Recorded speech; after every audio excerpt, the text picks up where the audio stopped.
Të nderuar televizionistë, përshëndetje, do të jemi bashkë në këtë edicion informativ këtu në Drita Televizion, ju njohim me zhvillimet e ditës. Një hetim 2 vjeçar i zhvilluar nga prokuroria e posaçme në bashkëpunim me autoritetet finlandeze ka çuar në zbulimin e një rrjeti kriminal me bazë në Shqipëri që kontrollonte shpërndarjen e sasive të mëdha të drogës në Finland. Rreth 300 kg lëndë narkotike janë sekuestruar, ndërsa kreu i Spakut ka theksuar se krerët e grupit vepronin nga qytetet shqiptare duke përdorur komunikime të koduara. Operacioni i fundit i zhvilluar në kuadër të një hetimi të përbashkët me SPAK dhe autoriteteve ligjzbatuese të Finlandës ka zbuluar një rrjet organizuar trafiku droge i drejtuar nga shtetas shqiptar që vepronin nga territori ynë. Hetimet që nisën 2 vite më parë në Finland kanë zbuluar një strukturë kriminale me përmasa ndërkombëtare. Si pjesë e këtij operacioni janë arrestuar deri më tani 9 persona, ndërsa 2 të tjerë janë ende në kërkim. Në total, në Finland ishin ndalur më herët 55 shtetas të kombësive të ndryshme shqiptar, finlandez, polak, romun, aziatik dhe afrikan, të gjithë të përfshirë në shpërndarjen e drogës. Në këtë rrjet bashkëpunonin 4 grupe kriminale, 2 prej cilëve merreshin me organizimin dhe shpërndarjen e lëndëve narkotike në territorin finlandez. Një grup kishte në kontroll furnizimin me drogë sintetike nga Olanda, ndërsa tjetri siguronte marijuanë nga Spanja, që më pas trafikohej drejt Finlandës. Sipas të dhënave të konfirmuara nga prokuroria e posaçme, drejtuesi i këtij aktiviteti kriminal nuk ndodheshin jashtë vendit, por e kontrollonin gjithë operacionin nga Shqipëria, kryesisht nga qytetet i Vlorës, Beratit dhe Kuçovës. Komunikimet për koordinimin e veprimtarisë kryeshin në mënyrë të koduar përmes aplikacioneve të sigurta si WhatsApp, Sinjal dhe Telegram. I pranishëm në konferencën e përbashkët për shtyp, kreu i buros kombëtare të hetimit të Finlandës konfirmoi se ky hetim i gjatë nisi nga dyshime për trafikun e drogës në rajonin nordik dhe se pas verifikimeve rezultoi se hallka drejtuese ishte jashtë vendit në Shqipëri. Kemi pasur 4 episode të mëdha në Finland të trafikut të lëndëve narkotike, kishte edhe më të vogla, sa i përket fitimit të nxjerrë prej tyre. Altin Dumani, kreu i Sprakut, u shpreh se ky rast dëshmon qartë jo vetëm për shtrirjen ndërkombëtare të grupeve kriminale shqiptare, por edhe për rritjen e besimit që strukturat tona kanë fituar në bashkëpunim me agjencitë ligjzbatuese të vendeve partnere. Vjetre te ky grup, ashtu siç edhe Hanse përmendi, është te këto grupe, sepse faktikisht janë disa grupe, 4 grupe kriminale. Është kjo që e para aktiviteti shtrirjet në vite. E dyta, organizatorët apo krijuesit e grupit preferonin të rinin në Shqipëri. Dhe nga këtu organizonin gjithë aktivitetin kriminal. Siç edhe përmendi zoti Shehu, sot janë gjykata ka lëshuar 11 masa sigurimi, të gjithë janë shtetat shqiptare. Sipas dhënave tona 10 ishin në Shqipëri dhe një nuk është në Shqipëri. Por e përmendi dhe Hans, janë 54 persona të proceduar dhe shumica prej tyre të dënuar në Finland. Dhe aty në Finland nuk janë vetëm shtetas shqiptar, janë dhe shtetas finlandez, shtetas me shtetësi tjetër, jo vetëm shqiptare, por finlandeze dhe shtetësi. Në kuadër të këtij operacioni janë sekuestruar 300 kg drog, përfshirë amfetamin, kokainë dhe marijuanë, ndërsa gjatë zbatimit të masave janë bllokuar gjithashtu disa automjete, telefona celular dhe një sasi dokumentesh të shkruara në gjuhën finlandeze, të cilat pritet të ndihmojnë më tej hetimin.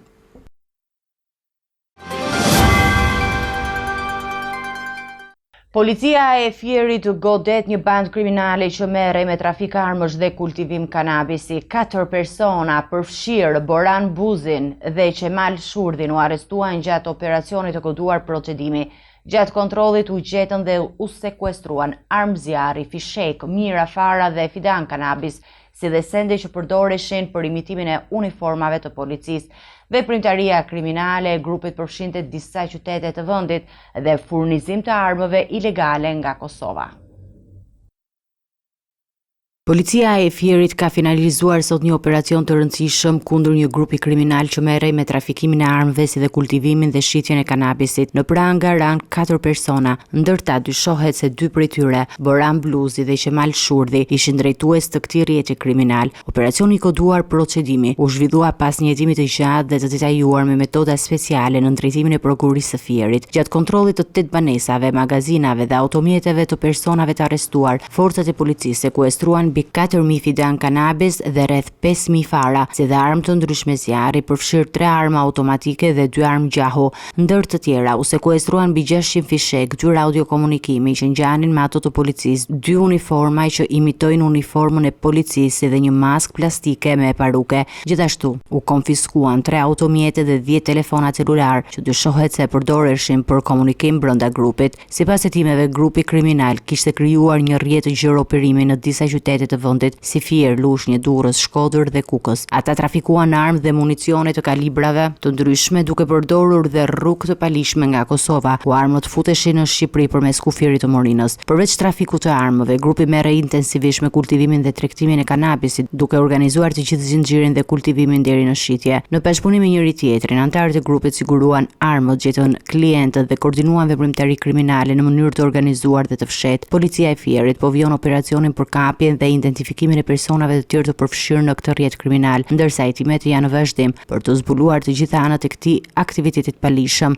Materialet janë ndërzuar tashmë prokurorisë së Fierit për procedim të mëtejshëm ligjor. Ky operacion është një goditje e rëndësishme për krimin e organizuar në zonën e Fierit dhe rajonet përreth, duke dëshmuar angazhimin e autoriteteve për të luftuar krimin në çdo formë dhe për siguruar rendin dhe sigurinë në komunitet.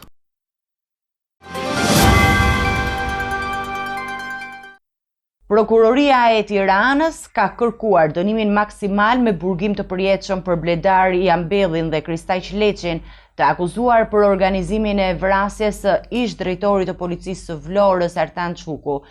Sipas organit të akuzës, krimi u krye për motive hakmarrje dhe përfitimi financiar.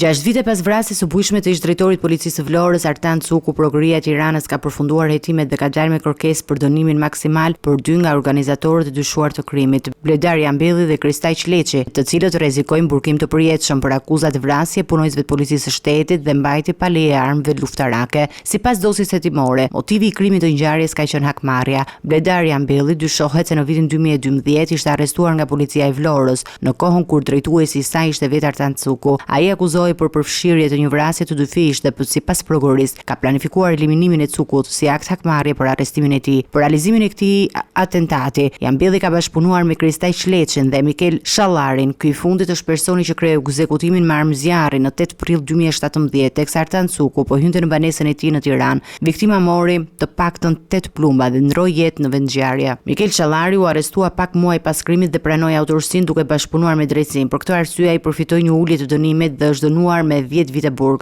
Hetimet zbuluan se Leçi kishte ndihmuar në organizimin e ngjarjes duke vepruar si ndërmjetës mes Jambellit dhe Shallarit. Përveç lidhjes familjare me Shallarin, ai dyshohet se e ka ndihmuar në këmbim të një shume paraje. Sipas prokurorisë, kjo është një vrasje e mirë organizuar me planifikim të qartë dhe ndarje rolesh mes të përfshirëve. Në përfundim të hetimeve, organi i akuzës kërkoi që të dy organizatorët, Jambelli dhe Leçi, të dënohen me burgim të përjetshëm, ndërsa procesi gjyqësor pritet të hyjë në fazën përfundimtare.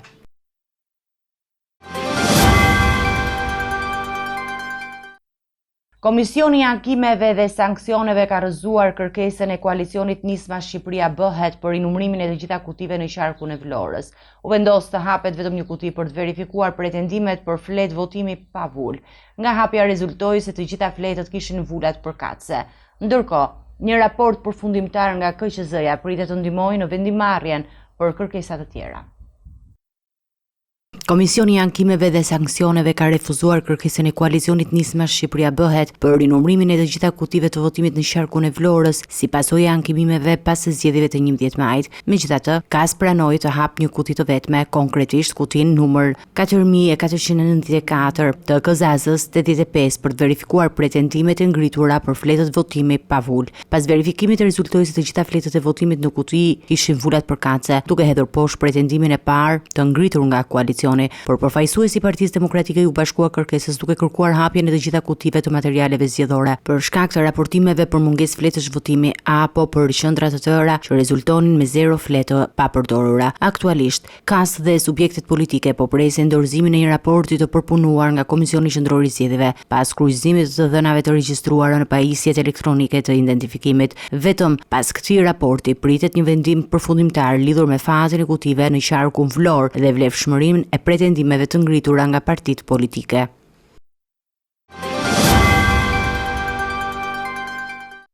Në gjykatën e posaçme kundër korrupsionit dhe krimit të organizuar u shty seanca ku pritej të dëshmonte bashkëpunëtori i drejtësisë Erion Alibej. Mungesa e avokatëve detyroi shtyrjen e seancës për me 5 qershor.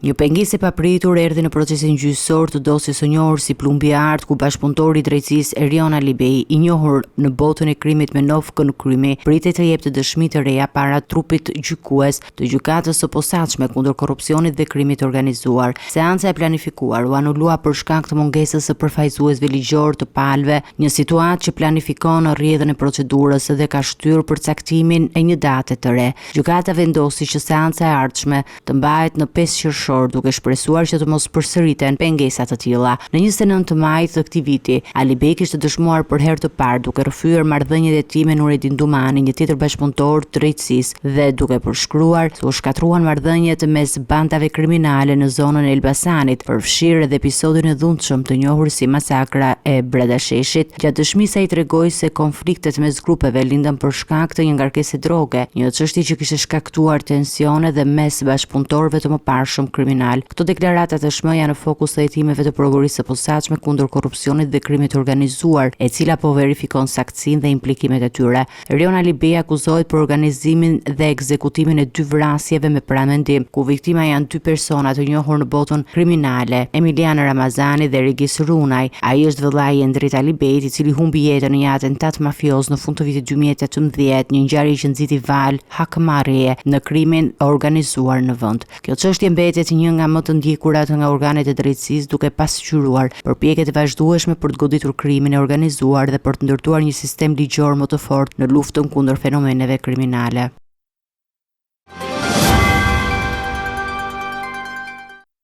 Dy fabrika që prodhonin veshje në rrugën e Arbrit, ndërsa stampoheshin gjithashtu dhe logo falso të markave luksoze. Operacioni Fake Star 5 shoi në arrestimin e 4 personave dhe shpadhjen në kërkim të turkut që drejtonte skemën. Policia sekuestroi sasi të mëdha veshjesh, makineri dhe logo të markave të njohura ndërkombëtare.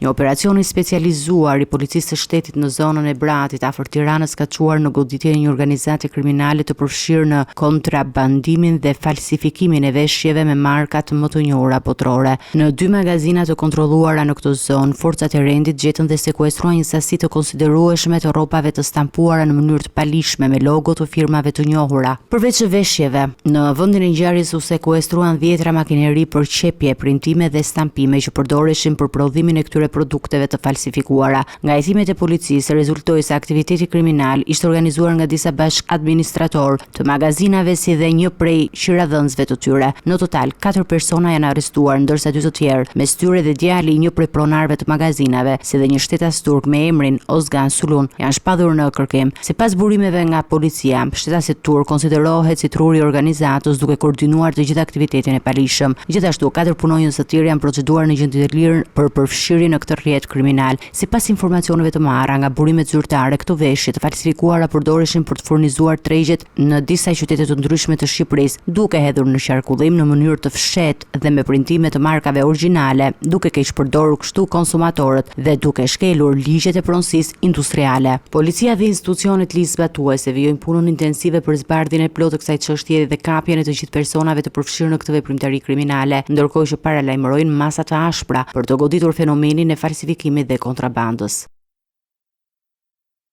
Një takim mes ministrave të jashtëm të Shqipërisë dhe Greqisë hapi rrugën për rifillimin e dialogut mbi çështjen e detit. Palët pritet të diskutojnë hapat e mëtejshme për dërgimin e çështjes në gjykatën ndërkombëtare të drejtësisë. Ministri Harsani konfirmoi përkushtimin e qeverisë shqiptare për një zgjidhje të drejtë dhe të qëndrueshme gjithashtu. Ndërkohë, integrimi evropian mbetet një ndër pikat të tjera kyçe në bashkëpunimin mes 2 vendeve. Takimi i fundit mes ministrit të jashtëm shqiptar Igli Hasani dhe homologut të tij grek Giorgos Kerapetritis u konsiderua si një sinjal pozitiv për rinisjen e dialogut dypalësh mbi çështjen e kufizimit të zonës detare mes 2 vendeve. 2 ministrat u takuan në një atmosferë konstruktive duke riafirmuar vullnetin politik për të çuar përpara procesin e zgjidhjes së çështjeve të pasgjidhura përmes rrugëve ligjore dhe diplomatike.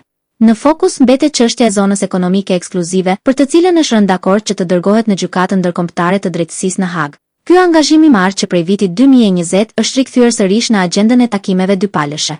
Ministri Hasani theksoi se Shqipëria është e hapur për dialog me frymë respekti e bashkëpunimi me qëllim ndërtimin e marrëdhënieve të qëndrueshme dhe fqinjësisë së mirë. Një tjetër element me rëndësi për Shqipërinë mbetet mbështetja greke në procesin e integrimit në Bashkimin Evropian. Diplomacia shqiptare e sheh këtë mbështetje si një shtyllë strategjike në marrëdhëniet me Athinën, ndaj vijimi i dialogut shërben gjithashtu për të forcuar bashkëpunimin rajonal dhe për të ndërtuar ura besimi në të gjitha nivele. Rreth 27.000 maturant në të gjithë vendin kanë nisur sot provimet e maturës shtetërore me testin e gjuhës së huaj. Ministria e Arsimit sqaroi se publikimi i tezës pas nisjes së provimit nuk ndikon në rregullsinë e procesit, ndërsa nxënësit u shprehen se niveli i vështirësisë ishte i pritshëm. Muaji i provimeve ka nisur me 27.000 maturantë në gjithë Shqipërinë, të cilët janë ulur sot në bankat e shkollës për të dhënë testin e parë maturës shtetërore atë të gjuhës së huaj. Procesi u shoqërua me masa të shtuara sigurie dhe mbikëqyrje të rrep në të gjitha qendrat e provimeve. Megjithatë, pas nisjes së testit në rrjetet sociale qarkulloi një pjesë e tezës, shkangjalli diskutime mbi mbarvajtjen e procesit. Ministria e Arsimit reagoi përmes një deklarate zyrtare duke sqaruar se publikimi i tezës pasi provimi ka nisur nuk ndikon në integritetin e procesit të maturës shtetërore. Vitin e kaluar, kalueshmëria e provimeve të maturës ishte mbi 99% me një notë mesatare 7.23, një rënje e lehtë në krahasim me vitin 2023, ku nota mesatare ishte 7.26. Autoritetet arsimore thonë se janë në monitorim të vazhdueshëm për të garantuar një proces të ndershëm dhe të barabartë për të gjithë maturantët.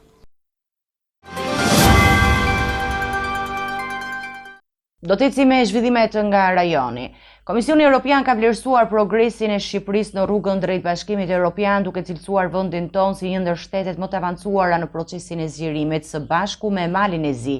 Komisionerja për zgjerimin Marta Kos tha se Shqipëria ka shënuar ritëm të shpejt në reforma, veçanërisht në sundimin e ligjit.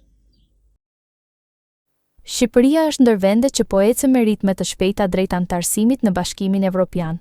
Vlerësimi vjen nga komisionerja për zgjerimin Marta Kos, gjatë raportimit në Komisionin e Jashtëm të Parlamentit Evropian. Kemi një mundësi reale që të sjellim një apo më shumë vende kandidate në vijën e finishit gjatë këtij mandati. Me Shqipërinë kemi hapur tashmë 24 kapituj vetëm në 2 muajt e fundit. Kemi parë përparim konkret dhe jam i bindur që do të shohim edhe më shumë arritje para përfundimit të këtij semestri. Disa vende kandidate e kanë kuptuar se momenti i ri për zgjerimin është serioz dhe po i zbatojnë reformat më shpejt se kur më parë. Ajo theksoi se Bashkimi Evropian do të vijojë mbikëqyrjen e rrep të zbatimit të këtyre reformave, duke përdorur, siç u shpreh vetë, syrin e shqiponjes për të parë përtej miratimit formal të ligjeve. Për sa i përket Shqipërisë dhe Malit të Zi, ato janë shtete pararoj në procesin e zgjerimit, sidomos në fushën e sundimit të ligjit. Megjithatë, çfarëdo që të bëjmë me shtetet kandidate, na duhet të kemi ndaj tyre atë që unë e quaj syri i shqiponjes. Ndërkohë, duke ju referuar zhvillimeve në Kosovë, komisionerja Kos nënvizoi nevojën për formimin sa më të shpejtë të institucioneve. E ardhmja e Kosovës është në Bashkimin Evropian, por kjo rrugë kalon përmes dialogut me Serbinë dhe jo përmes veprimeve të njëanshme, tha ajo. Komisioni Evropian mbetet i përkushtuar në mbështetjen e vendeve të Ballkanit Perëndimor për anëtarësim në Bashkimin Evropian, duke i konsideruar reformat e thella dhe zbatimin efektiv të tyre si kyç për përparimin në këtë proces. Në mungesë të funksionit të kuvendit në një krizë politike që ka hyrë në muajin e 4, presidentja e Kosovës Vjosa Osmani ka ndërmarrë një hap konkret duke ftuar subjektet politike në një takim konsultativ për të përcaktuar datën e zgjedhjeve lokale. Takimi do të zhvillohet të mërkurën, ndërsa vendimi përfundimtar për datën pritet që të merret pas konsultimeve. Kosova vijon të mbetet në një bllokat të thellë institucionale, ku për gati 4 muaj vendi nuk ka arritur të formojë një qeveri të re për shkak të dështimit të një pasnjëshëm për konstituimin e kuvendit. Në këtë situatë të pazakontë politike, presidentja e Republikës Vjosa Osmani ka marrë një nismë për të vendosur në lëvizje procesin zgjedhor në nivel lokal. Ajo ka ftuar të gjitha subjektet politike për një takim të mërkurën ku do të zhvillohen konsultime zyrtare për caktimin e datës së zgjedhjeve lokale në vend. Zgjedhjet e fundit lokale janë mbajtur në tetor të vitit 2021, ku Lidhja Demokratike e Kosovës doli force parendjeku nga lëvizjave të vendosje dhe Partia Demokratike e Kosovës. Megjithatë, dinamika politike ka ndryshuar ndjeshëm dhe pritet që përballja e radhës të zhvillohet në një klim të ngarkuar me pasiguri institucionale dhe tensione ndërpartiake.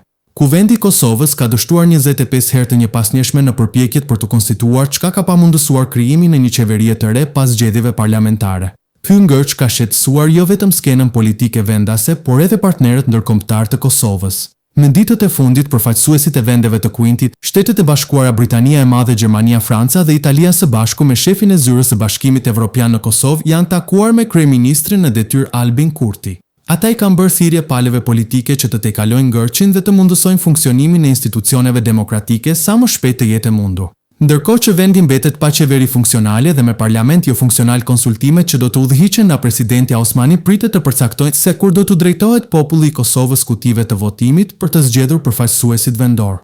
Edhe pse zgjedhjet lokale nuk janë të lidhura drejt për drejt me konstituimin e qeverisë, zhvillimi i tyre nën këtë klimë të tensionuar i jep procesit një rëndësi të veçantë politike.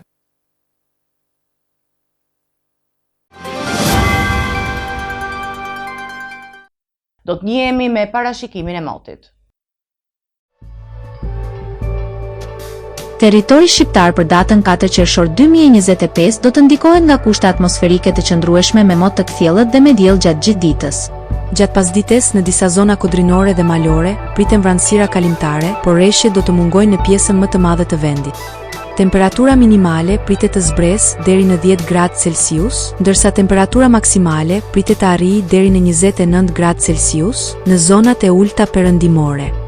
Era do të fryejë lehtë deri mesatare nga drejtimi veriperëndimor verilindor me shpejtësi 5 deri në 10 metër për sekond, ndërsa në zonat bregdetare mund të arrijë deri në 13 metër për sekond. Deti parashikohet me dallgëzim të ulët 2 deri në 3 ballë. Temperaturat minimale dhe maksimale për disa nga qytetet kryesore të Shqipërisë do të jenë si më poshtë. Shkodër, 11 deri në 27 gradë Celsius. Kukës, 10 deri në 25 gradë. Peshkopi, 9 deri në 23 gradë Celsius.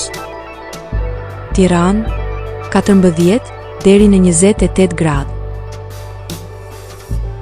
Durrës, 16 deri në 24 gradë. Kavaj, 13 deri në 23 gradë. Elbasan, 12 deri në 26 gradë Celsius. Berat, 14 deri në 26 gradë. Korç, 10 deri në 21 gradë. Vlorë, 14 deri në 25 gradë Celsius. Gjirokastër, 13 deri në 26 gradë. Sarand, 14 deri në 23 gradë Celsius. Territori i Kosovës për datën 4 qershor 2025 do të karakterizohet nga moti qëndrueshëm, kryesisht i kthjellët gjatë gjithë ditës, në pjesën më të madhe të vendit gjatë paradites.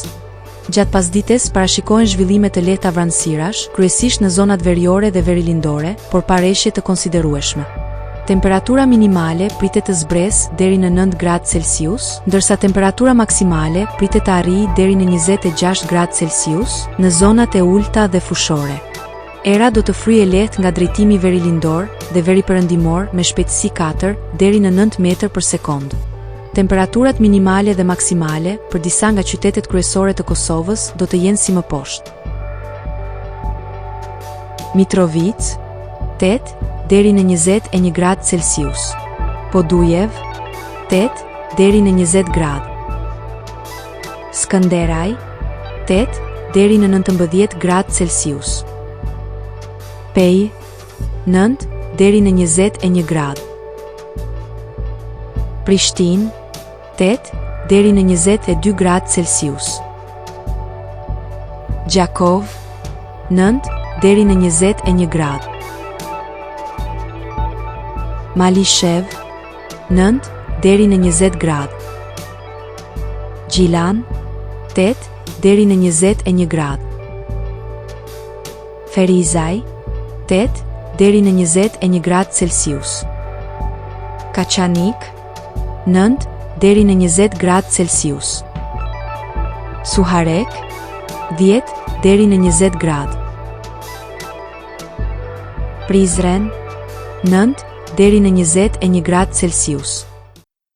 Të nderuar televizionistë, kemi mbritur në fund të edicionit informativ për ditën e sotme. Ju faleminderit për vëmendjen tuaj. Bashkë më takofshim në edicione të tjera.